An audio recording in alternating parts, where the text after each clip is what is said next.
Vader is Luke's dad. Oh wait, no. Wrong. What? That's not possible.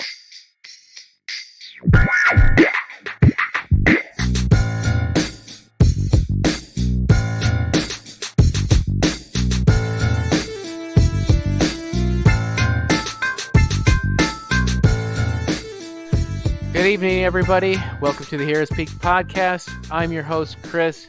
I'm here with James and Mike. How are you guys doing? Doing well, man. We're doing well. Thank you, Chris. How are you? Good. No one ever asked me that. I know. Mike, how you doing? Hey, I'm okay. Hanging in there. All right, so it's the 27th of January 2020, and we're here to talk about... What are we talking about today? Oh, we're talking about some TV today, but we've got some news to start with. So we're going to start with the weekend box office numbers today. Yep, I see Bad Boys #1 again. Yeah, so are we surprised? So Bad Boys #1 made $34 million this weekend, $120 million total domestic for $215 worldwide. That's pretty solid. I was not expecting that. If I were to take bets, that would not been my numbers. Only, 3 weeks in? No, 2 weeks in. Second week, yeah. I mean, James is the one who saw it, right? I did. I saw it too. Yeah, Mike saw it yesterday. Yeah, it was good. So, does it deserve its praise? I would say better than the second. Agreed. And probably on par with the first one. Agreed. I think, as I mentioned before, I think the shocking, not shocking, but what really hits home is the chemistry between the two main co-stars, Will Smith and Martin Lawrence. Still great? Still good as to carry a movie Oh, yeah. while giving us a supporting cast that kind of hold their own in the story narrative as well. Well, I mean, people respond to good movies, right? That's what we hope for? Yeah, as all of Hollywood hopes for. Wow. No, they don't. They just hope we respond to all movies. I just hope that we spend our money. Well, it looks like Doolittle's not doing so well. I would have thought I thought it was going to do better than it has. Yeah, but I'm hearing terrible news about it on the reviews and. All right. Well, before that, 1917 in second place, $16 million this weekend, but that's a total of $200 million worldwide, and that's only on its third weekend. I'm surprised at that one. 1917? I still need to see that. I'm hearing a lot of great things about that movie. Yeah, I mean, it's nominated. It's nominated for Best Picture, right? So yeah, it's one of the dark horses to win. Yeah, and I heard that it's supposed to feel like it's like a single shot. Yeah, single take. Obviously, it's not. I mean, a lot of it is single shot scenes, like long single shot scenes. But basically, what they did was for the movie, they tried to make it appear like it was one long shot. Yeah.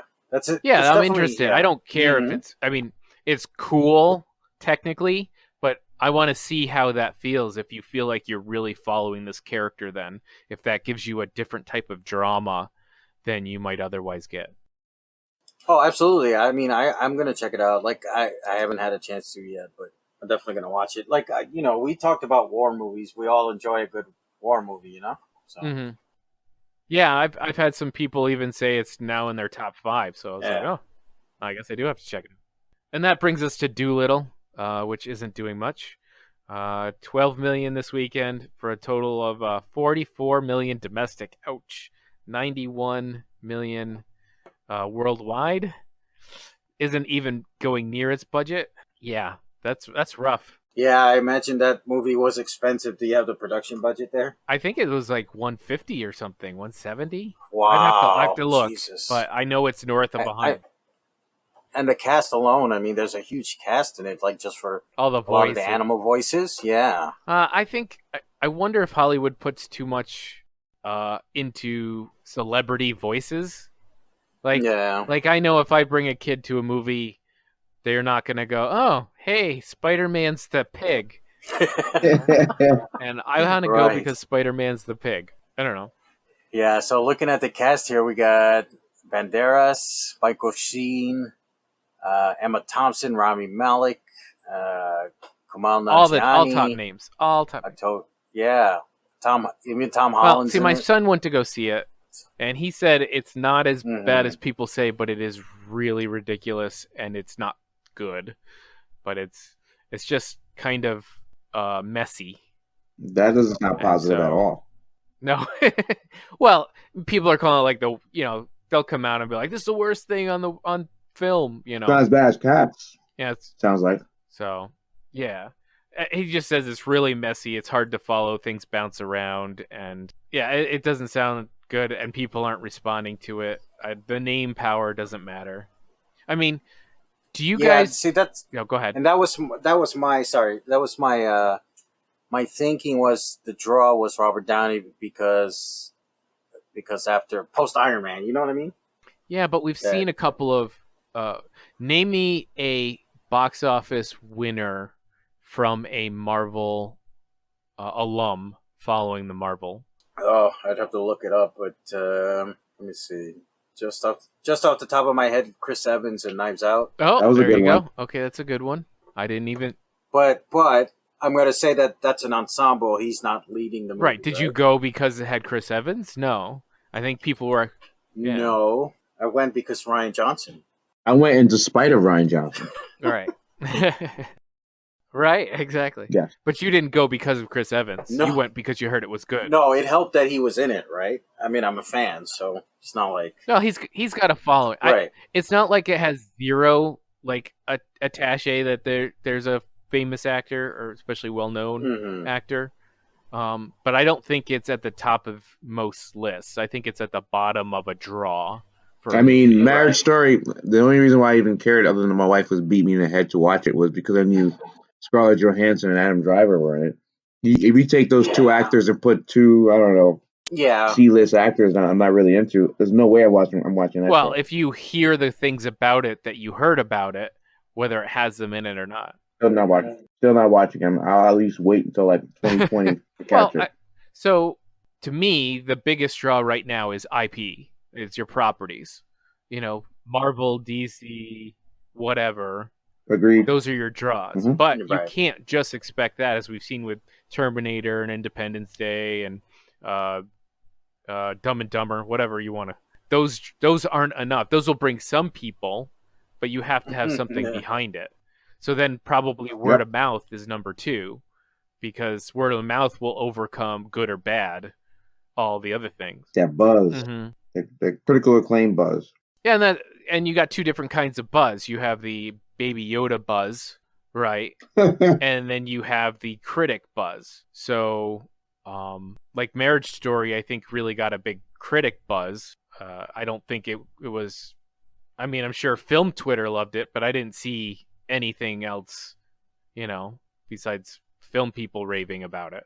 Yeah, I didn't know anybody personally that watched it and highly recommended it to my wife and I. It was more a lot of, critics that I follow that read podcasts were saying how great this was, and Adam Driver, Tour de Force, and Scarlett, blah, blah, blah. So I was like, oh, I think it's time for me to give this a watch, and I did. Yeah, and either of those kinds of draws can bring you into something or put you out, which I think Rise of Skywalker, yes, it's making its Star Wars money, but on the list, it's only it's number 7 this week, pulling in only $6 million on its 6th week. It's behind Jumanji, which is a week older than it. Wait, did it cross 1 billion yet or no? Yes, it's at 1.046 1.046 billion. But so domestically, it's $100 million behind The Last Jedi, and close to $400 million behind The Force Awakens. That's domestic, but it's going to fall behind both of those. It's not going to make those back. So I thought for sure this thing was going to be pushing the 1.5 to 2 billion area. So it did less than Captain Marvel and Aquaman, Captain Marvel, The Last Jedi, all the other billion-dollar movies. Wow, that's a failure. Worldwide, it's less than Frozen 2. Wow. So, I mean, it's making its money. It has an audience. I'm not gonna say it's a failure. Oh yeah, no one's getting fired over it directly. But it's not what it could have been financially. Yeah, I only saw it twice in the theater, right? So, I think I saw Force Awakens 3 times. Yeah, I think it was up to 3 or 4 with The Force Awakens, and I don't go to movies multiple times, even if I like Right. them. It's usually if I have more people who want to see Mhm. something, and I'm like, yeah, I'll go with you. So, Exactly. have you guys heard of The Gentleman? I have someone that Yes. I follow did a review on it. So, but it was spoiler filled. I had to stop listening to it. All right. Well, what is it? I mean, just a general synopsis. I have no idea.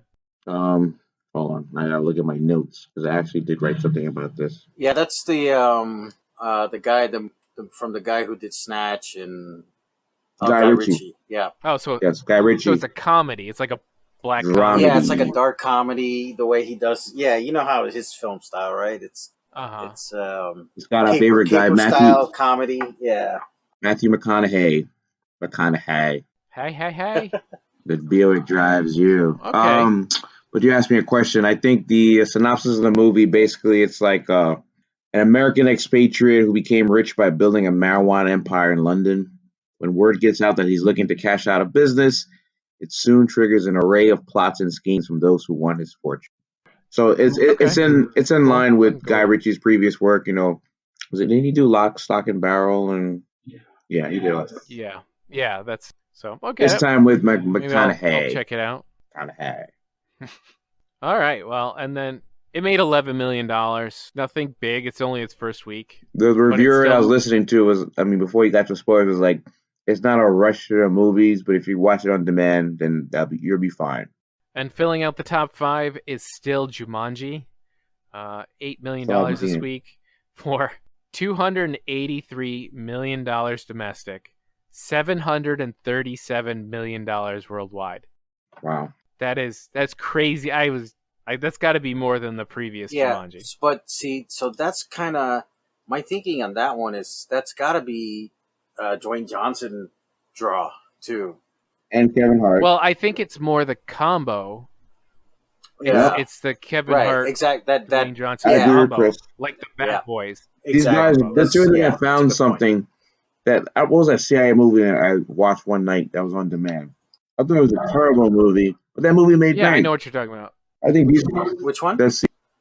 It was Dwayne with The Rock. Sorry, guys, you're cutting out. I think it's on my end. I think it's called CIA. No, I'm trying to think of the name of it. It's No, Central. No, you're talking it's about Central Intelligence. Undercover. The CI of CIA. Yeah. Oh yeah, Central Intelligence. There it is. You're right. I think these two found a Yeah. chemistry that just You're works well for those guys, and they're gonna milk it until people get tired of it. Well, we'll see because Johnson has several movies coming up without him. So he's got the one from the Disney ride, the Jungle Cruise With Emily Blunt. Yeah. Mhm. And he's obviously Shazam. But those are very different movies. I think the Jungle Cruise is interesting because it's right along the same Jumanji lines, so it should bring in the same crowd. So we'll see if the combination makes for a better movie. And it's possible Kevin Hart might even be in it, as far as I know. I don't know. Might sneak him in there. Yeah, I don't take anything that this guy does without any subtlety. He's very good at making sure he markets himself and he gets exposure. Well, Hart was in Hobbs and Shaw. Did you see that cameo? Yeah, it was a cameo. I did not see Hobbs and Shaw, but yeah, I heard. Hey, I like that. I thought that had some good action. I thought that. Yeah, I thought so too. Like you don't know about who watches Fast and Furious for anything like Academy but Award kind of. Yeah, it's they watch it. You turn your brain off and you watch cars fly from one building to the other building. And that's it. No, but let's not kid ourselves. The first couple of Fast and Furious movies were actually a decent story with some cars and special effects. Once you got to Fast 5, then it got out of control. Yeah, no. Once they decided the team was a bunch of super spies that were going to save the world, right? Well, it's funny because the Harley Quinn animated show, they actually made reference to that Fast and Furious driving from one building to the next. It was funny. All right. Well, that's the tops look at the box office. The other news we have. Did we talk about the Morbius trailer yet? Oh no, did we? No, I don't. No, we haven't yet. I think we made comments online, but that's about it. Yeah. So I think that came out last week, though. It did. Let me pop it open. Compliments of Sony. Yeah. By the way, it's probably good to mention now that we're expecting some pretty good trailers this Sunday during the Super Bowl. Oh, jeez, that's this Sunday. Oh, man. Yeah, I mean, I think it's been too quiet. I haven't heard maybe Marvel Eternals. Well, we've gotten a lot of news this past week about we've gotten costume shots on different movies. We've gotten character shots. We've gotten that kind of stuff. But those are all, logos, posters. There was another set of posters for the New Mutants and for Harley Quinn and for Morbius obviously just came out. So yeah. Some posters for Batman came. Oh, some costume. They were talking about costume about not Joker, Penguin, and Batman. So I think we're definitely going to start seeing some stuff. But I don't think is anybody ready for the Super Bowl? I mean, movies.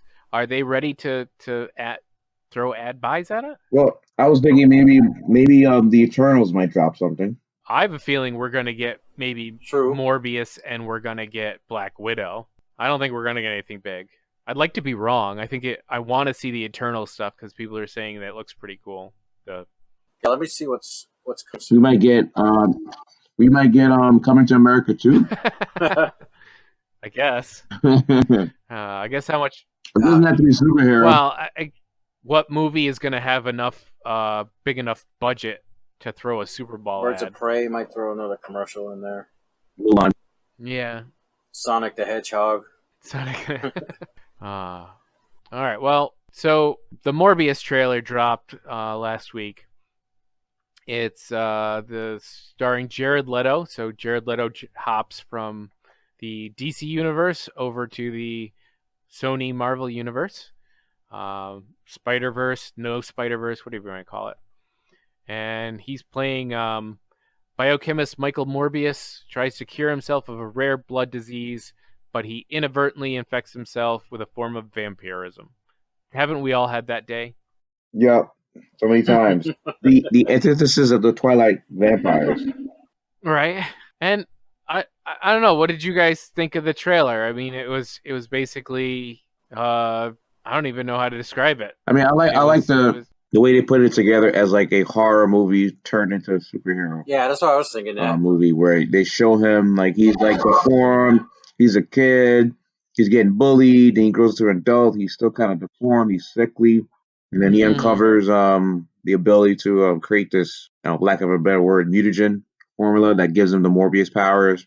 And then he gets this like some gothic looking superhero type stuff. The music kicks a high note, and then boom comes the close credit scene with the Vulture from the MCU. Oh, that's right. That was the big surprise. Was the Vulture appearance? That was a big surprise. I thought that was very well done. Yeah, nobody let that drop. So yeah, it looks interesting. It's very much a Spider-Man origin. Scientist, bullied, malformed, creates serum, becomes evil.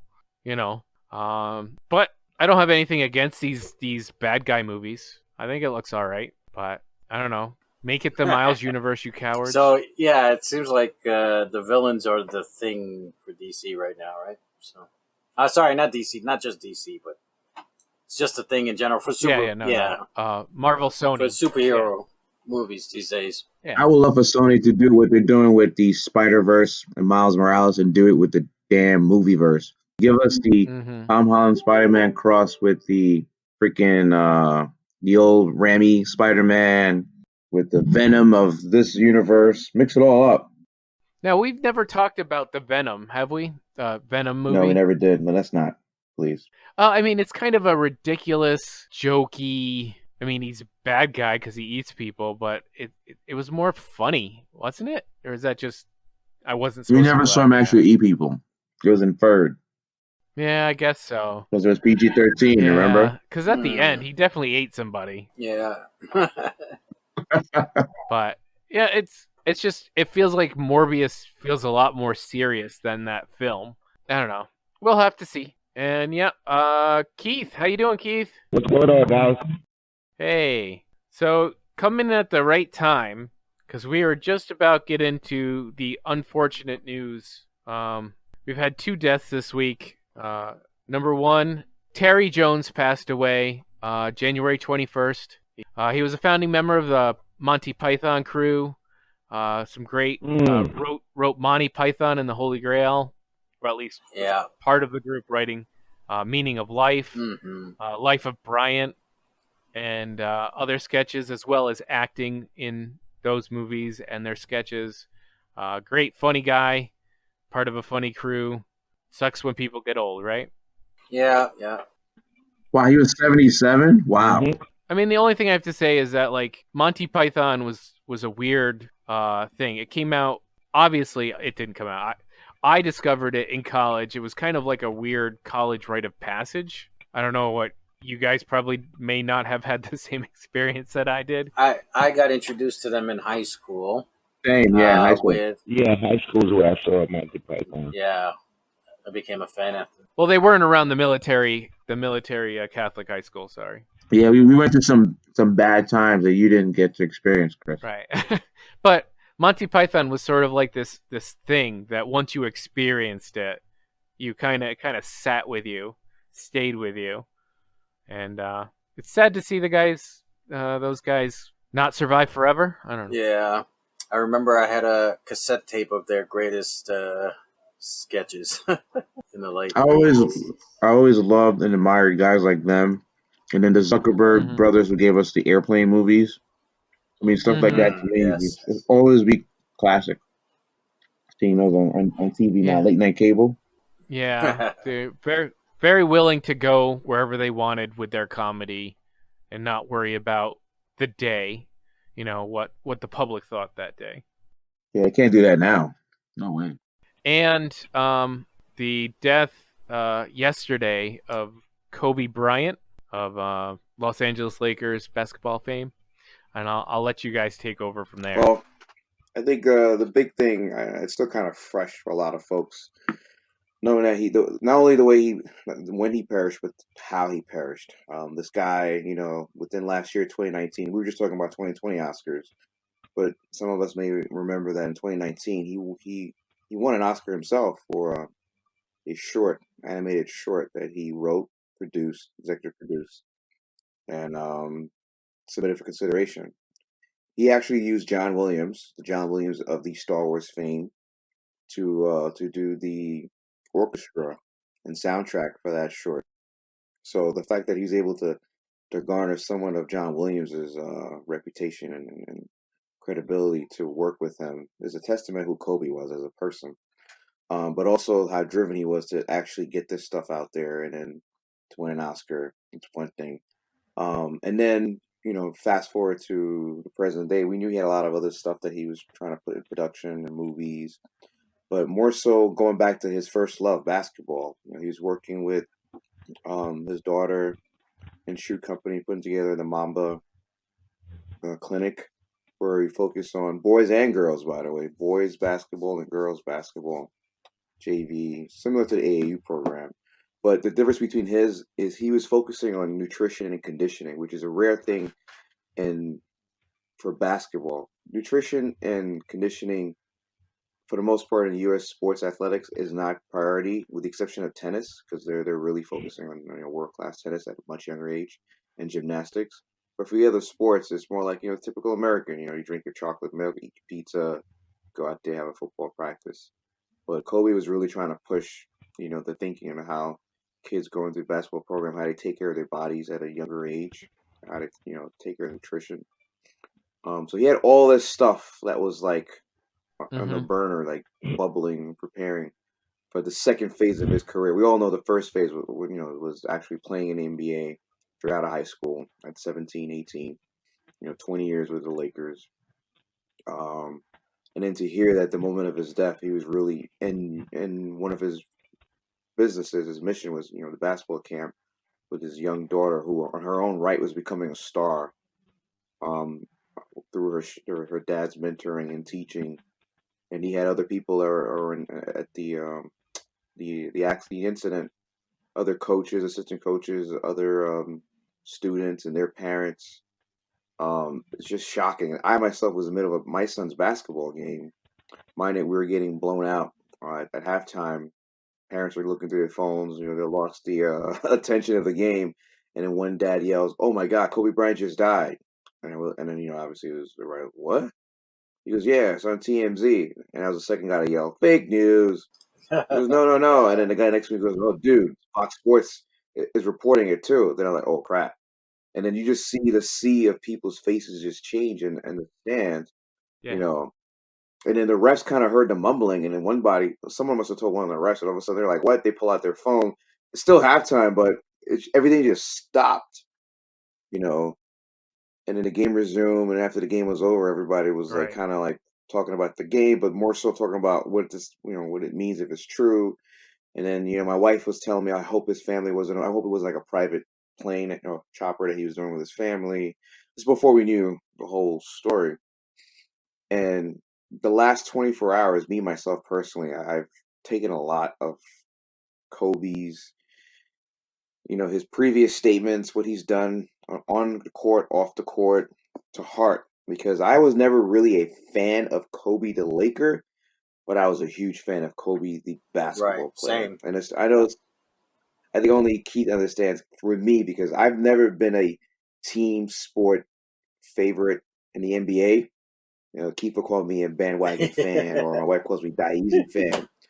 But know that no matter what, if a player is great, I'm going to respect and love that player no matter what Oh, jersey they wear. I So, hated the '90s Bulls, right? In the late '80s, '90s Bulls. But you got to they're give quite the respect to opposite of that. Jordan, right? No matter what.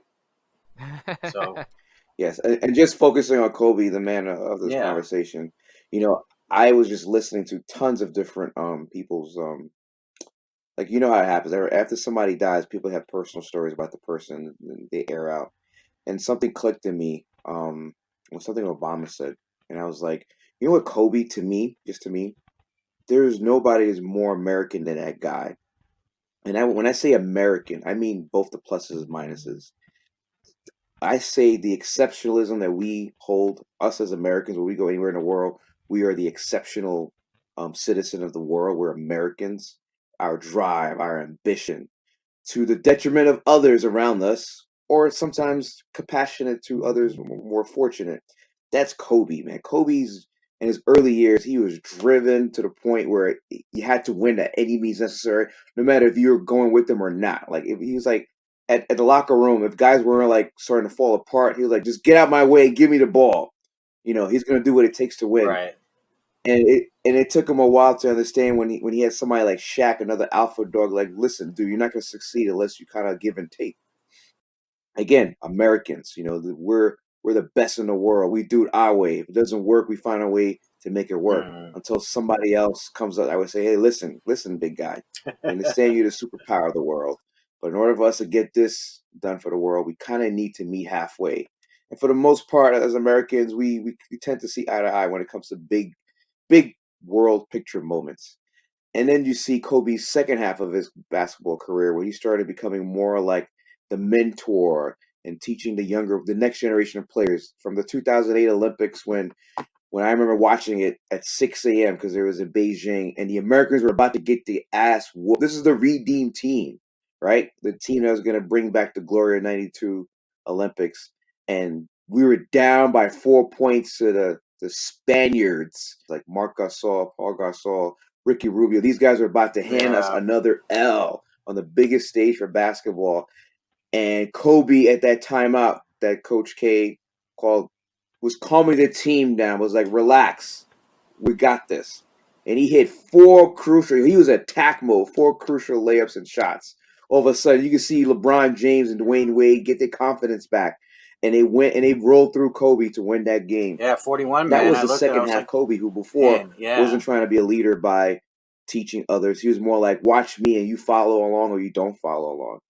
Even his last season in the Lakers, when the dude was basically bone and sinews and torn ACL and labrums and Achilles heel, he was still trying to get the Lakers to learn how to play the fundamentals and play with passion all the way through his last game. Yeah, his last game he dropped 60. But if you watch that game again, the guys, once they realized he hit over 30 points, they were feeding him the ball. Like the players were feeding him the ball every single moment so he can get a shot up and trying to eclipse the record before his for a final home game as an NBA legend. And in my mind, there's nothing more patriotic and American about the man Kobe himself, who lived his life the way he did with no apologies, who was a flawed man. I'm not going to say that he was perfect. Obviously, we know about what happened in 2003 in Boulder, Colorado.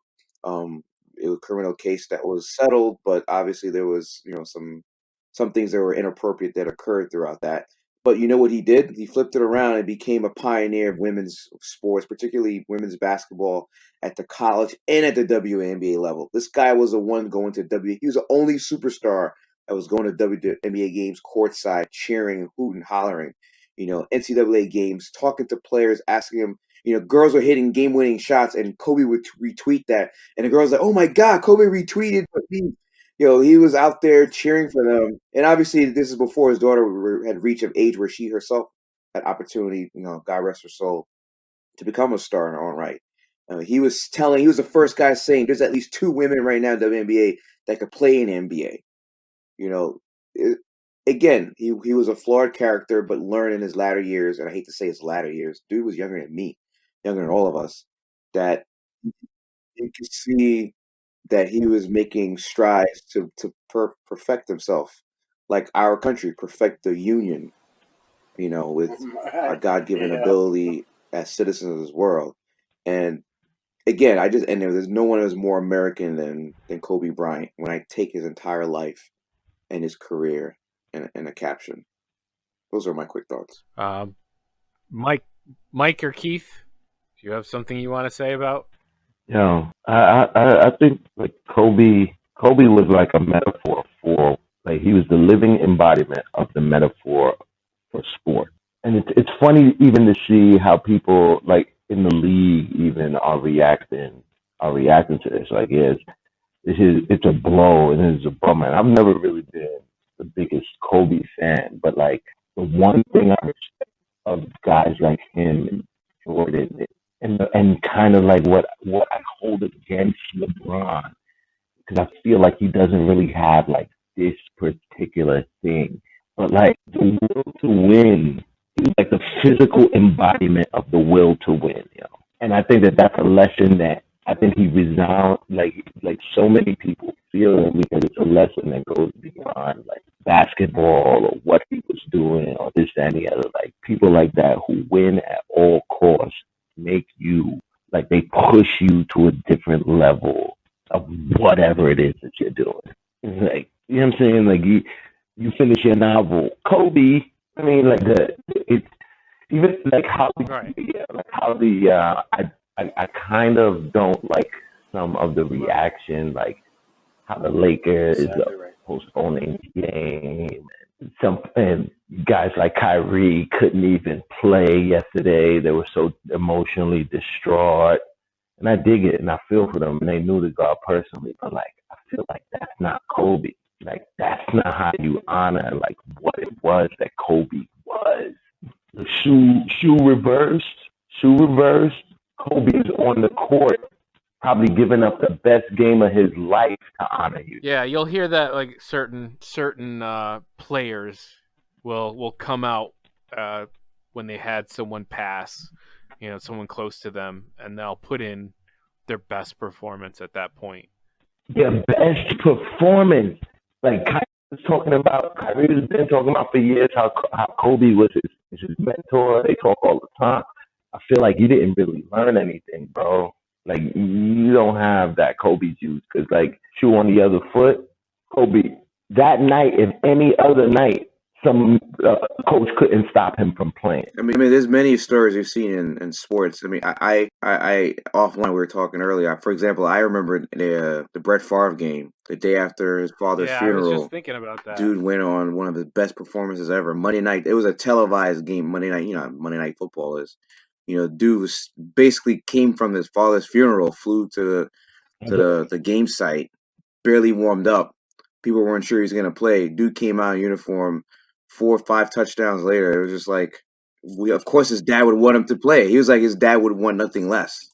Isaiah Thomas, you know what I'm saying? Like all these people that claim to know Kobe and like guys like LeBron and Kyrie talking about like not being able to play and blah blah. Like what? You ain't know? Then I didn't know Kobe personally. They know him personally, Yeah. and you're gonna and I can see that who Kobe was People would have grieve in their been own like, way, yo, you know? get on the court. Right. That's how you honor. That's how you honor a warrior. Dude, when you really want to break it down, I hate to say it, he died for basketball, man. He was on a mission to the academy, to a game practice that he put together with his daughter. I mean, that's just when you just break it down to pure numbers.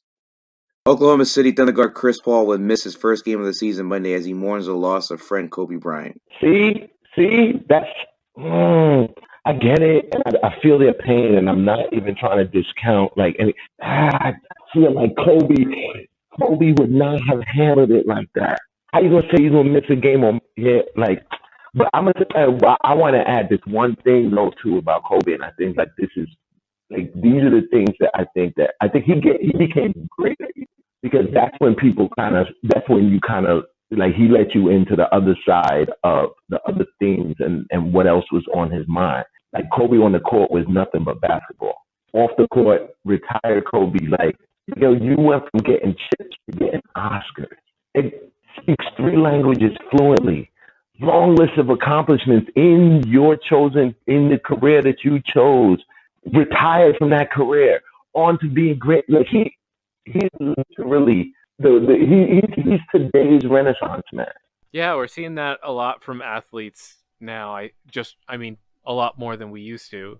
So we're seeing guys who write and produce, and not just, hey, I'm going to go sit and be a basketball analyst. They're spreading out. Victor Oladipo has a beautiful singing voice. Yeah, I heard that. I was shocked. But I mean, Kobe was probably one of the first because he's from the generation where most of us grew up, the mid to late 90s through the 2000s where you started looking He at, didn't go I'm to going to build a college. business while I'm still playing and lay the blueprint for that. So when I retire, I can start phase 2. A lot of players, people give LeBron a lot, and I do. I give LeBron a lot of credit what he's been doing. But that's through Kobe's mentorship. That's Kobe sitting down with him and talking to him and his infamous his group, the Maverick, Carter, and those guys. Because Jordan didn't really leave any of those guys any sort of legacy how to lay it down. And I'm Jordan's my guy, but Jordan was not a good example for these generation of players to learn how to. It wasn't about that. Jordan was like, sell shoes, guys. Yeah, basically. Sell some shoes. And Kobe was like, yeah, like I think LeBron is closer to they all are. Like that whole group from 2008. I read afterwards. Chris Paul, Carmelo, Dwayne Wade, who was crying last night. Kobe was mentoring all their kids, LeBron's kids, Carmelo's kids. He was taking them in summer, giving them practices on when superstars like those guys are going to you to train their kids. That says a lot. So obviously I understand that they were very close, and he was also mentoring them in the business aspect of what they're doing with themselves. So I get it. They're all hurt. It's like a family friend. You lose a family friend. But the key point is you want to honor that family friend by what they would want to see you do, and that's play the game. Kobe would look at you crazy. You tell him his spirit come back. You tell him some stuff like that. Like I was too hurt to play because you was gone. What you mean? Mike, did you want to say anything? I don't want to. How's it up there in Toronto? Yeah, no, I was just gonna add. Yeah, it's sad up here too. Of course, he was respected worldwide, right? So, and let's not forget, 8 other lives we lost, including his daughter. Oh yeah, definitely. I'm sorry if so sad. It seemed like I was trivializing the other folks. No, that's not the case. No, I didn't think you were. But you did mention him. You did mention him. So terrible loss all around, and it's tough when a superstar, that everybody knows, they're all going to talk about the person they know, and unfortunately, you have to work to, think about the others who actually went through such a horrible experience. I don't think it's I don't think it discounts them at all. I think like generally I do hear them being mentioned. It's obvious like Kobe is he's had an effect on millions of people. Like he's obviously going to be the one that's spoken of. I don't think it's really like people mean to be in any way disrespectful or dismissive to the other lives. Someone mentioned apparently one of the dads that were there was a college baseball coach. Yeah, and he coached a couple stars. Yeah, they're calling this guy the Kobe Bryant of college baseball coaching. That's what his spokespersons are calling him. I think that's a little bit drummed up, but hey man, I think it. That's a little bit of media reach. Come on. No, I dig it. I'm not going to take it from him because he did coach some stars. He was some star baseball coach. I mean, yeah, we all want to leave a legacy. You know, it's tough. Well, you hate to move from something so serious back to our little entertainment podcast, but rest in peace, everybody. All right. So what we're going to talk about is Picard. Did you guys all see the episode number 1? No, I did. I did not yet. You did not see it? But I hear good things, though. Going to give a general idea of what we thought of the episode before we go into any spoilers. Sound good? Fire. All right. I'm going to let Mike go first on what he thought of Picard, episode 1. Oh, hold on. I'll do a quick synopsis here. Jean-Luc Picard. There you go. That's the name of the show. That's the entire premise. It's about Jean-Luc Picard. It's never heard of him. Seriously. So it basically Jean-Luc Picard, ex-captain of the Starship Enterprise, is in retirement. On his y'all really about wine farm. Oh, I'm gonna jump off then. You don't want to get spoiled. No, for real. Okay, yeah. I don't want to get spoiled. I definitely want to see it. No, don't spoil it then. I wouldn't spoil it for people yet. I wasn't. I was giving you the synopsis of what the show was. Yeah. No, it's just a summary. Yes, Keith. the summary is spoiling. Sorry, Keith. So go ahead. You don't need to. Okay. It's just a summary, of spoilers. It's just 1,000 words on what the show's about. What the show's about. Like an extended preview. There you go. Let me just read you the first 30 minutes of the script. It should be fine. No, but I would like a chance to see it fresh, though. Is that the last topic? Because I could jump back today. Okay, then. Yeah, short and sweet. We keep signing off, all then. right. Later, Keith. All right, man. Talk to you later. Go watch the show. Yeah, I'm going to watch it. Okay. Yeah, I'm not going to do much beyond what you saw in the trailers. So, Star Trek Picard, Season 1, Episode 1, Remembrance. At the end of the 24th century and 14 years after his retirement from Starfleet, Jean-Luc Picard Sir Patrick Stewart, of course, is living a quiet life in his vineyard when he is sought out by a mysterious young woman. That's really all you need to know, because everything else is a spoiler. So, we can say he seems kind of unsettled in retired life, right? Yeah, he definitely. That's what I got from it. That's what I got anyway. Like, he's retired, but there's still things like he feels like are what's the word? Unfinished. Unfinished, yeah, like unfinished business with after the events of Nemesis, I would imagine, and then whatever happened with what he did after that. So I'm going to ask you guys, how Star Trekky are you? Because I don't think I've watched. I am pretty Trekky. I have not watched an episode since probably sometime in the 90s. I am somewhere below Michael, but above you. I think I've seen all the movies, but I probably couldn't tell you I remember them. Old and reboot, or both? All. I believe I've seen all of them. Okay. So you know what I'm talking about with Nemesis, with Data's death, right? So a little bit. If I remember, it's like the Romulan guy. It was kind of Mhm. like a Khan situation in the sense that he wanted revenge on Jean-Luc for something or not. Yeah, they were actually what you call Reman. So on Romulus, there were two races of people: the Romulans and the Remans. Were treated like basically slaves, right? Mm-hmm. And so when the Romulans cloned Jean-Luc, and it turned out it didn't work out the way they wanted, they chucked him on the moon colony with the Remans to mine ore. Okay. And then what that Jean-Luc clone did was create an uprising of the Remans and created a fleet, and then to take over basically the galaxy. Okay. So apparently that leads into this show. So do you think we can talk about this show without spoilers? Or no? No, right.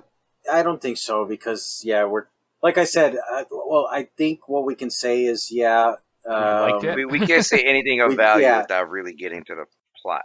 Like No, but like I said earlier, he feels like he has unfinished business. He's very unsettled. He is getting older, and he's living on the. He's basically retired, and he's living on his vineyard, right? Well, I guess what I could say about without talking about plot at all, is I didn't think that the character was exactly as I left him 20 years ago, apparently, right? Mm-hmm. It didn't feel like, oh, he's trying to get the character back and it's going to take a couple of episodes. It really felt good, right? No, and that's the acting quality of Patrick Stewart, you know? Mm-hmm, mm-hmm. And so, any cameos you see, I felt those characters were correct to what you remember them to be.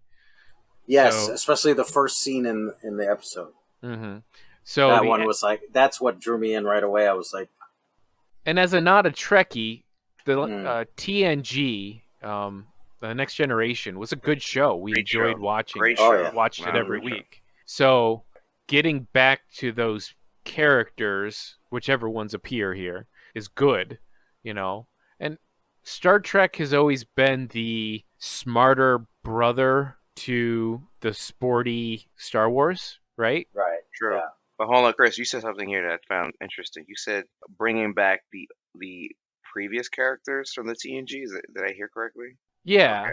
Well, I mean, I don't want to say which characters we saw from what series or whatever, but I felt we're gonna get some cameos this season. Okay. Sure. Yeah, right. And a lot of those were shown in the trailer we saw. Right. In the trailer we saw 7 of 9. Right. From Star Trek Voyager. Which, after watching this first episode... No, the only reason why I brought that up, because Chris was saying something I found very interesting. Like, what's that? Because you said the sporty cousin of Star Wars, where our biggest complaint about Star Wars... No, the smart cousin to the sporty Star Wars. Correct. Thank you for correcting me.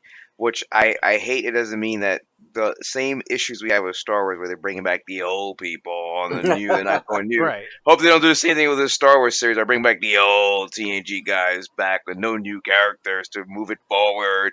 You know, just saying. Well, when we get into it, I'll tell you that I felt, unlike what I felt about Star Wars, the more I think about it, is that they tried to bring back the old characters as we remember them in their same state.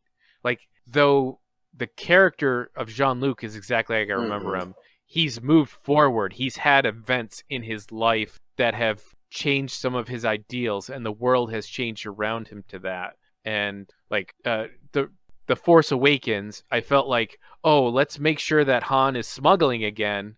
Like, no, why would Han be a smuggler now? Like, that's kind of weird. You know, Leia's still running the Resistance, but wait, wasn't she a senator? Did she go anywhere? Did she do anything? Oh, they had a kid.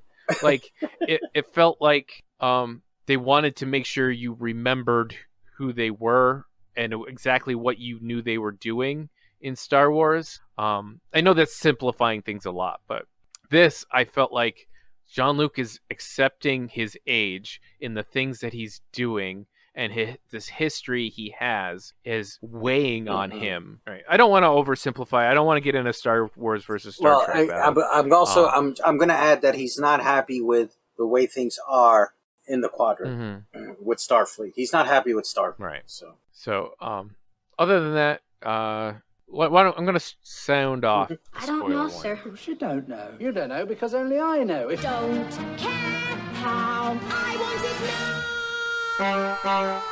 Vader is Luke's dad. Oh wait, no. Wrong. What? That's not possible. That's right. Jean-Luc is 7 of 9's dad. No. Yeah, but it makes more sense why 7 of 9 is in this after the end of that. The final scene in that Let's episode, get to right? the damn it. All right, let's get to it. All right. Mike, I'm going to let you take the reins here and break this down for us. Yeah, so let's talk about the show for a second because, this is done by the same guys who are doing Star Trek Discovery. It's broadcast on CBS All Access in the States. It's up on Crave, the Crave streaming service in Canada. It's done by the Kurtzman and those guys. Have you guys watched any Star Trek Discovery? No, I watched the first 2 episodes and I was and it's not for me. So go ahead. So if you notice in Discovery, it's almost confusing, like where they are in the timeline in the beginning and what universe these are not my this Klingons. is. Right. And is which Kirk is this? Is this Pine or is this Shatner's universe? You know what I mean? Yeah. Like the so Kelvin timeline. I was a little worried. Right? The Kelvin timeline. Yeah, I was a little worried about this one because I was like, okay, they're bringing back Picard, but are they going to do like a whole, mix mash of, like they did in Discovery? And by the way, Discovery's gotten a lot better. So it seems like, just to go off track for a second, they are sticking to Shatner's universe, even though the Klingons look really weird. So, so that's why I was a little more hopeful about Picard after the last season of Discovery. So, but yeah, we are now on the spoiler review, right?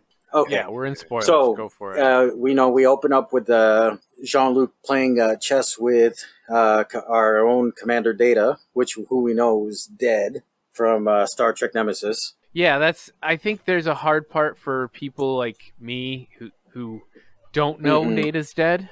Wait, how do you not know? Who just went, oh, I know Data. Yeah. I love him. You can see his age a little bit under the face paint, unfortunately. But they did a good job. It still felt like Data. It was a good scene. Yeah. But, it turns out it was a dream, but it was kind of a foreshadowing. But it was also a kind of a history lesson. If you're saying he's dead, this goes, oh, I guess Data's dead. So it's a good, easy inroad for people. If you remember from Nemesis, they found another android called B4. So, okay. No, I don't remember. Well, I think Jim knows. I remember, yeah. Yeah, and... Well, they tell us later in the episode, too. Right, so for those who didn't see Nemesis, they did find another android, which was set up as a trap initially. They managed to keep him around, and Data tried to transfer his knowledge into B4, and B4 was just an older model, so it didn't work so well. Mm-hmm. So I didn't know if that was B4, like fully actualized in the beginning, or if it was Data. So... But after he woke up, I figured, yeah. But then, so we see he wakes up and we see he's got the dog named Number One, which I thought was cute. That was cute. I give you that. Cute dog too, by the way. Yeah. And I don't know how I would feel about that as Riker. Would I be like, well, Riker's going to be in an episode too, right? So right. We'll see. You named the dog Number One. I wasn't even thinking about that, dude. We named the dog Indiana. Yeah. And then, sorry, go ahead. Yeah, no worries. Where was I? Yeah, so he wakes up and we see he's on the vineyard. He's getting ready to do an interview about his time, his end in Starfleet there. And I guess what happened was the Romulan sun went supernova. So he assisted in the relocation of the Romulans, even though he had to convince Starfleet to do it. They didn't want to do it. And during the relocation, some androids attacked Mars base and basically set the planet on fire. The 90,000 people died. After that, all the synthetics, they call them now, or androids, are banned. Then we cut to another scene of a young girl and her boyfriend in their apartment, celebrating. She just got into the Daystrom Institute. Mm-hmm. Then we get our bad guys beaming into her apartment and attack them. And then I'm going to use the term, wakes up and winds up killing them after they kill her boyfriend.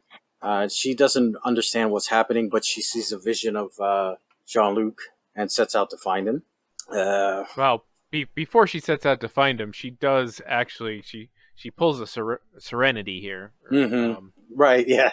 Yeah, that's what I mean. That's what I mean, that she wakes up, like, because they were saying, oh, she's not activated yet. Then I was like, oh, okay, she's an android. Yeah, when I heard that was very obvious. Yeah. It was that, and I forget what else it was, but yeah, they didn't try to hide it, and I like that when they're like, the audience knows, so we're not going to try to hold this information too long.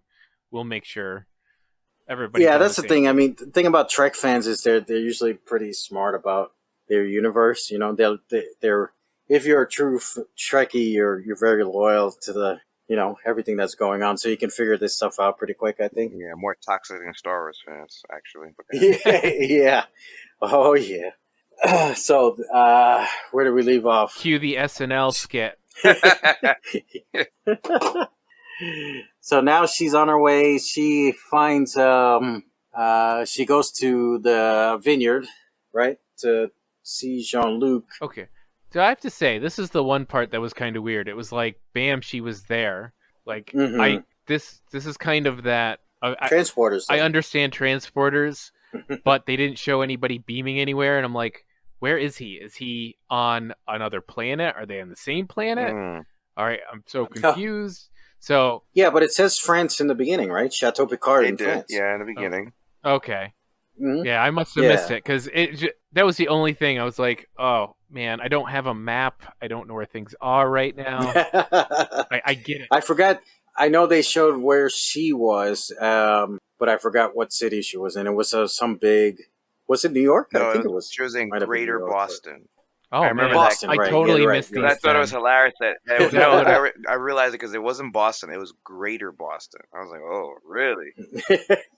So that would have made things easier for me because I was like, I thought it's like Star Wars. Everything's a different planet. There's like not more than one city anywhere. Exactly. It's like DC's Metropolis, Right. and Gotham. Okay. Yeah. Now that makes a lot more sense. I just missed the subtext. There you go. Yeah, so I can imagine she just beamed over to France and then, and showed up on his porch there, and they're having conversation. She's trying to explain who she is and that she's having visions. She saw him. I think it's funny watching him in this. What happened after that? Well, I can't remember. I just find it funny in this scene that he is just so open to this information. Like he is in no way nonplussed about being told that she had her boyfriend killed. They were trying to kill her, and she saw him in a vision. He's like, "Dude, come in. Okay, help me out. Have some tea. Earl Grey, man. Earl Grey all day. Earl Grey. So yeah, they had their conversation after that. And she stays the night. Not like but she disappears in the morning. Not creepy way. But yeah, then he comes to, he sees the painting on his thing and realizes he something weird. There might be a clue. Yeah. This is where it starts getting weird. I'm like, well, what is he even imagining? Yeah. I wasn't sure if he was still having a dream too. Right. So, but I think he remembers that there's something over from the Enterprise that he needs to take a look at. So he goes over to Starfleet, the museum, the archives. Can I say something? They have a lot of space here. If he's got like an entire room just for his stuff. Yeah. Oh yeah. I was like, but you got to remember, it's the Enterprise, right? How many wars they won and how many achievements they have. I would imagine they would have. Well, he had like models. He had like scale models, in the room. And then that Enterprise got wrecked after Nemesis, right? So yeah, he pulls. I imagine that was all that was left. He pulls that painting out, yeah. Yeah, so he pulls the painting out. The one at his home didn't have her face, right? But the one at the archives had a picture drawn by Data, a painting with her exact face on it. Wait, you know what we forgot is this dream sequence with Mars blown up. So when he after they both go to bed, after they have their tea, he has a dream about the painting where he walks into the down the. Oh, right. Data's painting the He's thing, actually yeah. painting it, and he says, "You need to finish it, Jean-Luc." And he says, "I can't." Right. And he goes, "Yes, That you is can," incorrect. or You something have like already that. some shit And like that's when that. he wakes Yeah. up and You looks at the speak of- painting. Yeah. Yes. Yeah, you some have already. wise words. That is, Yeah. that is incorrect. That is invalid. Mm-hmm. Sorry. So he realizes that it's her in the painting, and then he's told that she disappeared. Meanwhile, she's on the street somewhere trying to call her mom, which I assume the way the video call glitched, I think, so I imagine that wasn't her mom telling her to go find Picard, even though mom didn't know about Picard. My assumption is the parents know what she is. I wasn't sure. I but figured. I would assume, my assumption, I'm thinking right now the dad is not a botanist. Right. That he's actually They're scientists or something that were chosen to right. raise her as theirs. Yeah. And so exactly. So when she says, when her daughter starts into this, "Oh, mom, my boyfriend was killed," blah blah blah, she immediately knows what's happening and what she's been programmed to do. It's a guess. And tells her to go back to Picard, you're right. Even though the daughter says, "Yeah, I never told you that." Mm-hmm. And then the mom says, because she turns real serious. Yeah, and then mom says, "You need to focus. You can find him." Mm-hmm. And then she hacks into Starfleet and finds Jean-Luc at the museum. And Jean-Luc explains that about the painting and that he thinks that she might be Data's daughter. And then they get attacked by those Romulans again. They turn out to be Romulans. I do have to say that as far as the action in this goes, it was pretty cool. Yeah. The way they were using beaming as part of it. Obviously, her being an android gives you a lot of leeway, and they always give the magical teenage girl fighter, the Alita, the Alita, right? The Alita battle angel. Yeah, but it was cool. It was great action. Some surprising stuff. Yeah.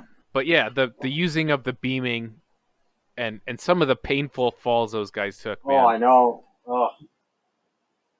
Yeah, I cringed at some of that too. When the guy broke his back on the stair Oh rail. yeah, I was like, oh, was that on purpose? Yeah. Oh, I hope they planned that, because geez. Mm-hmm. Yeah. So after that fight, they head on to. No, she dies. Oh, that's the big. That's right. Yeah, sorry. She. She gets spit on with some acid or something, I didn't right? think it was that bad. I didn't think on it was the that gun. bad until the gun. He spit on her and the gun, and then the gun exploded as she was kind of melting. And at that point, I when that happened and Jean-Luc got thrown across, I was like, is he dreaming again, or what's the deal? Right. I mean, that explosion should have killed a guy his age. Yeah. Well, how far? Because she ran like all the way across that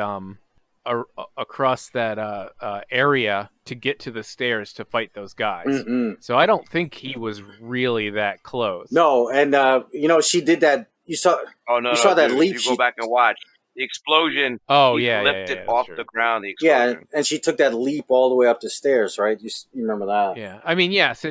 I got to give some TV leeway on that, but yes, a guy his age would have broken everything. Yeah, exactly. But this is Jean-Luc Picard we're talking about too, right? The man that survived There Are Four Lights.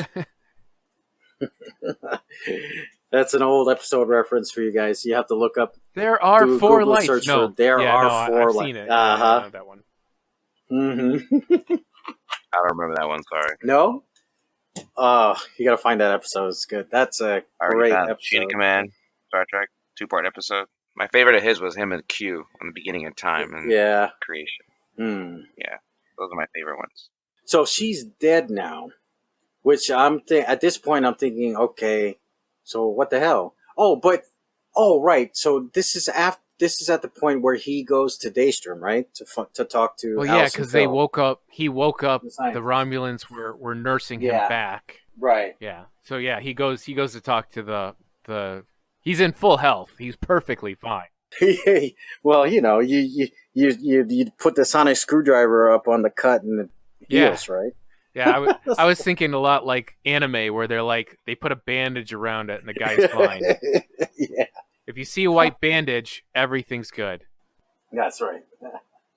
So So now he's at Daystrom, and we're getting some more backstory about what happened with the androids and why they were banned, and how the scientists at Daystrom are no longer allowed to build anything. Everything, all their work is theoretical. That And was weird. This is one of Mhm. my favorite scenes because the whole up until now, the ideas about synthetics of life being outlawed basically kind of brought up some really interesting ideas, and the way the interviewer talked about androids and Romulans and kind of those racist undertones that she was Yeah. using basically. Right. Yeah. I was like, oh, these are some interesting questions they're bringing up. And so when we got here and the girl's like, no, we can't even build anything. It's all theoretical. I'm like, wow, this has some interesting ideas. This is what my point was earlier about him being frustrated with Starfleet, because this is not the Starfleet he knew, which was all inclusive, and if you wanted our help, we would help you. You know what I mean? Right, and they were always open to information and studying and creating new. Yeah. Yep. And the fact that they had decided, well, we don't want to help the Romulans, and a couple of androids killed some of our people, then no more androids. That's it. You know. Right. So I also found it interesting that after Data, they weren't able to create a positronic brain again. Yeah, but there's been countless of stories in the TNG where they showed that Data was like 1 in a million creation. Like I forgot the original doctor that created him, but he wasn't like, he's an exception. Yeah, thank you. Yeah. He's an exception to all the other androids. So recreating him. Yeah, but you would think Geordi has like a blueprint for every cell in his body, somewhere. If he's alive in this time, 20 years later. His best friend who was always repairing him, after his emotion chip got fried, and you would think he would know how to build one. But... Yeah, seeing the Data in the drawer still got me, because I remember seeing that in the trailer, and I was like, oh, that's kind of fucked up. And that was B4, by the way. Yeah, they said that. For a reference, yeah. Mm-hmm. So she explains that, we can't build androids, and he shows her the necklace that Daj was wearing. Daj is our synthetic teenage girl, by the way. Right. That was her name. And she says, whoa, I've seen that. That's our head scientist created that symbol. I forget what they call it. It was, do you guys remember what it was called? The two little hoops intertwined? It looked like an infinite loop, but it was just two circles. I don't remember. And it had to do with the theory that if you took a positronic cell of Data, you would be able to recreate basically an entire a new synthetic life form. Yeah, it looked like two. Now that you say that, it's like two cells. It's like splitting. Right. And that's when she states, Yeah, and she explains that they would be built in twos. So that leads us to, there's another one out there. I don't know if it was at that point we cut to the base. Mm-hmm. Yeah, so we cut to a base and we see the girl walking, and she's the twin sister of Daj. I don't remember her name right now, but I guess she's some kind of therapist or something on this base. And she's also got the same necklace. She explains, some guy walks up to her and is talking to her about his rough time he's having. And that scene was set up a bit weird, like, because you follow him in his ship, and he's walking through, and then all of a sudden he just like starts hitting on the on the sister, and she explains that she got the necklace from her father, and her twin sister has the same one. So then we realize, dun dun dun, that this is the other one, and then oh, by the way, the name of the base in the title card that comes up at the beginning of the scene is Romulan Reclamation Base. All right. Her name's Soji, S-O-J-I. Soji, yes. Thank you. Mm-hmm. So, I guess at this base they're trying to rebuild, or I don't know, what does that mean, Romulan Reclamation Base? I don't know. Anybody know? Reclaiming Romulans who are lost. Oh, I guess like a refugee, like an asylum base or something. Yeah. That was a guess. Guys, that was just a guess. It's a good guess. The thing is, we pan out and we realize it's an old destroyed Borg vessel. Borg vessel. Oh, Yeah, see, so That's when the hair on my arms went up. Thank you. Yeah. Because I was like, are they the Borg? Are they part Borg? Are they with the Borg? What's going on with the No, Borg? I know what Borgs look like, and these weren't Borgs. There was a sign somewhere that said certain amount of days since assimilation. Did you see that I sign? didn't. Man, I missed a lot of reading here. No, I missed that too. Oh man, I'm gonna rewatch that. Yeah, Yeah, that was cool. I gotta rewatch it with the wife because she fell asleep. But Yeah. But yeah, we see that it's a Borg vessel, which goes back to my earlier point. Now we understand the importance of having 7 of 9 back.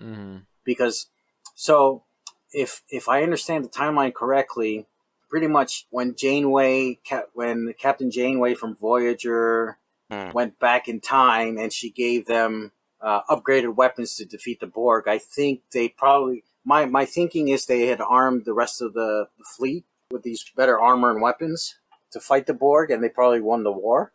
But I'm hoping is they'll explain where the Borg are now. And I'm imagining that after First Contact, the movie, when Jean-Luc killed the Queen, that was part of the end of the Borg. You know what I mean? So we'll see. I guess what I'm hoping is they'll explain where the Borg are now, and what, if any, ties Soji and Dodge have to any Borg. Maybe some Borg nanobots were used, to help build them as well. That would be an interesting take of blending data with Borg technology to build them, because the Borgs are basically cybernetic organisms, right? Singular hive mind. But so we'll see. Yeah. And what the other thing I thought of too is, after I saw the Borg stuff, was we know that Jean-Luc is linked to the Borg when he was Locutus, and he's always having flashbacks and telepathic thoughts. Not, what's the word I'm looking for? Not thoughts, but he's still connected to them. So I'm wondering if Dodge and Soji are part Borg, if that's why they're seeing him and he's seeing them. Well, going farther. Yeah. To say, this show really had a lot of depth to it.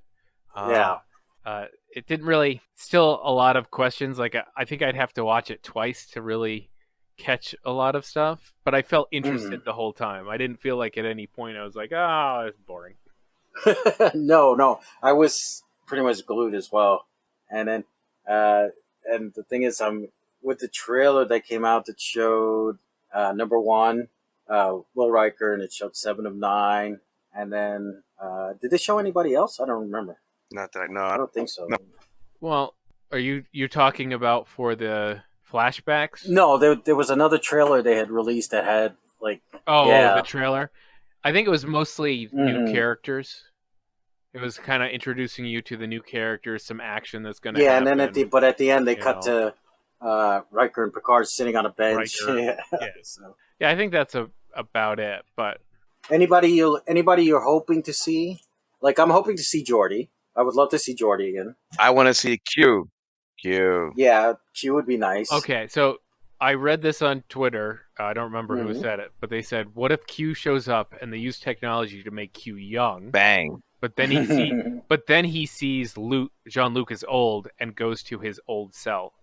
Like the actor's current age. Bang. You're right. In. So that... Oh, that'd be interesting. Yeah, that'd be good. I thought that was like, oh, that would be cool, because why would Q age? Well, Q would only age if he decided to imitate or reflect Jean-Luc. Yeah, I like that. Exactly. Good stuff. Right. Yeah. But that's Twitter. That's not. I can see it now. I'm making myself look like you, Jean-Luc. Do you like it? Right. Yeah. Exactly. Do we want to see Whoopi Goldberg? Sure. I wouldn't mind seeing that, and she should still be alive. She was like 500 years old. So spoiler alert, I saw Patrick Stewart on one of the morning shows. I think maybe it was a show that she was on. On The View. He was on The View, and then she balled out when he asked her to be part of season 2, which means she wasn't part of season 1. Yeah. Spoiler alert. Yeah. Right. Yeah, I imagine they're pretty much done filming. Like you're asking her to be part of season 2, she's crying, means she never had opportunity to be part of season 1. Well, do you think we'll see like Worf and? I would hope so. And I would hope so. Counselor Troy. Like I don't want to see like one episode with everybody. Like spread them out. And, mix it up. Yeah. Like I imagine, like give me an episode where Jean-Luc and Soji have to travel to Kronos and Worf is there. You know, We're gonna find out what happened to Janeway. I know. So in Nemesis, they had her. She was there as an admiral. So I imagine she's still around. She's younger than Jean-Luc. Okay. Maybe we get a Tasha Yar. Tasha's dead though. I know. Okay. Will Wheaton. Oh, that would be a good one to have too. Young Wesley. Old Wesley now. Wait, the actor's still alive? Will Wheaton's all over social media. Yeah.